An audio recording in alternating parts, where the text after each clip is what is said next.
आज गरीबों में, मजलूमों में, मुसलमानों में, कश्मीर की अवाम में, दलितों में, आदिवासियों में इस ऐवान की मोहब्बत और एतमाद खत्म हो रहा है, कम हो रहा है।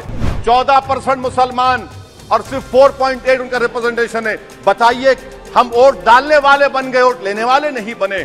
कि चाणक्य ने क्या कहा था? चाणक्य ने सही कहा था। चाणक्य ने सही कहा था कि जब राज चलाने वाले व्यापारी हो जाएंगे तो उस राज के लोग भिखारी हो जाएंगे। जी, बहुत शुक्रिया सर, आपने मुझे आज एक तारीखी बहस पर बोलने का मौका दिया। मोहतरम जनाब, इस ऐवान के 75 साल के पार्लिमानी सफर की तकमील पर हम बहस कर रहे हैं। मैं सबसे पहले अपनी जानिब से खराज अकीदत पेश करना चाहूँगा मौलाना हिफ्जुर रहमान साहब को, जो पहली और दूसरी पार्लियामेंट के मेंबर थे, मेरे कायद सालार मिल्लत सलाहुद्दीन ओवैसी को, सुलेमान सेठ साहब को और मौलाना बनात वाला साहब को।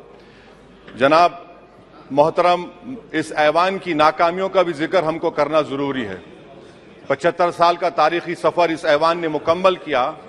ये ऐवान एक इमारत नहीं है मेरी नजर में, ये ऐवान इस वतन अजीज का एक दिल है, जो बाहर जो गरीब और मजलूम अवाम की तकलीफ को महसूस करे, इसीलिए मैं इसको दिल कहता हूं। मैं आपके सामने 15 मिसालें पेश करूंगा जहां पर इस ऐवान ने अपनी नाकामी का सबूत पेश किया। एक उस वक्त जब दिल्ली की सड़कों पर सिखों की नस्लकशी की जा रही थी। एक उस वक्त जब 6 दिसंबर को बाबरी मस्जिद की शहादत हुई। आ रहा हूं। भागलपुर, जिसमें रेशम के कारोबार को खत्म किया गया, मुसलमानों को दफना दिया और वहां पर फूल गोभी उगना शुरू हो गई। एक उस वक्त नाकामी साबित हुई जब मुजफ्फरनगर और गुजरात में नस्लकशी की गई। एक उस वक्त सर जब हम देखते हैं कि मुंबई की सड़कों पर इंसानियत का नंगा नाच हुआ। एक उस वक्त जब इस ऐवान में टाडा पोटा का काला कानून बनाया गया, यूएपीए का कानून बनाया गया, आफ्सपा का कानून बनाया गया, जिसको 1 साल के लिए बनाया गया था। 58 में हम 2023 में आ गए। एक उस वक्त नाकामी साबित हुई जनाब, जब हम देख रहे हैं कि आज ये जो दिल है, भारत का दिल है, हिंदुस्तान का, इंडिया का दिल है, आज गरीबों में, मजलूमों में, मुसलमानों में, कश्मीर की अवाम में, दलितों में, आदिवासियों में इस ऐवान की मोहब्बत और एतमाद खत्म हो रहा है, कम हो रहा है। इसीलिए जनता सड़कों पर आकर एहतजाज कर रही है, क्योंकि उनको लग रहा है कि ये इमारत बन चुकी है, हमारा दिल नहीं है।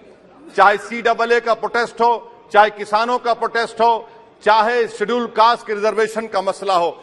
इसीलिए मैं आपके जरिए हम तमाम को मुतनब्बे करना चाह रहा हूं कि अगर हम रोडों पर इंसाफ करना जनता को अलाउ करेंगे, इस ऐवान को दिल नहीं रखेंगे, तो याद रखिए ये हमारी पार्लियामानी जमहूरियत के लिए बड़ा नुकसानदेह साबित होगा। और नुकसानदेह इसलिए भी होगा कि क्या हमको अपने ख्वाब गफलत से, अपनी जिम्मेदारियों से निभाने के लिए क्या भगत सिंह को आके बैठना पड़ेगा ऊपर कि देखो तुमने 75 साल में कैसा कानून बनाया और किसको कहां तक पहुंचा दिया।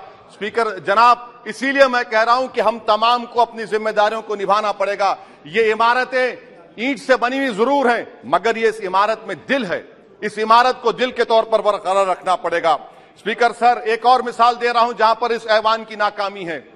सर, अब तक लोकसभा के कितने 899 मेंबर कामयाब हुए।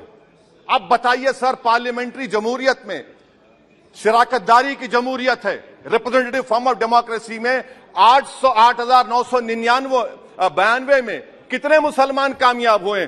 कितने सर? 520, जबकि 1070 को इस ऐवान का मेंबर होना चाहिए था। कितना डिप्रीविएशन है सर? कितना डिप्रीविएशन है? 92% डिप्रीविएशन है। इस मौजूदा पार्लियामेंट में स्पीकर साहब सिर्फ 26 हैं। 14% मुसलमान और सिर्फ 4.8 उनका रिप्रेजेंटेशन है। बताइए, हम वोट डालने वाले बन गए, वोट लेने वाले नहीं बने। या तो हकीकत यह है कि आप वोट डालना नहीं चाहते उनको, आप सबको वोट डालेंगे, मगर जहां पर मुसलमान आएगा वो कामयाब नहीं होगा। बताइए, जब दिल में एक 14% आबादी की नुमाइंदगी नहीं होगी तो आप क्या फैसले करेंगे? क्या इस ऐवान को हम कहेंगे कि ये रिप्रेजेंटेटिव फॉर्म ऑफ डेमोक्रेसी है? स्पीकर साहब, मैं आपको एक और मिसाल देना चाह रहा हूं। बाबा साहिब अंबेडकर ने सही कहा था, अंग्रेज उस जमाने में पार्लियामेंट बुलाते थे टैक्स बढ़ाने के लिए, हम उसी रास्ते पर जा रहे हैं। हम उसी रास्ते पर जा रहे हैं। हम तो बाबा साहेब अम्बेडकर को हमने सच साबित कर दिया। स्पीकर सर, आखिर में मैं आपको बताना चाहूंगा कि आज आप देखिए कि चाणक्य ने क्या कहा था। चाणक्य ने सही कहा था। चाणक्य ने सही कहा था कि जब राज चलाने वाले व्यापारी हो जाएंगे तो उस राज के लोग भिखारी हो जाएंगे। आज ये वक्त आ चुका है सर, आज ये वक्त आ चुका है कि क्या first pass the post system इस देश के लिए सही है या फिर हम प्रोपोर्शनल फॉर्म ऑफ रिप्रेजेंटेशन को फॉलो करेंगे।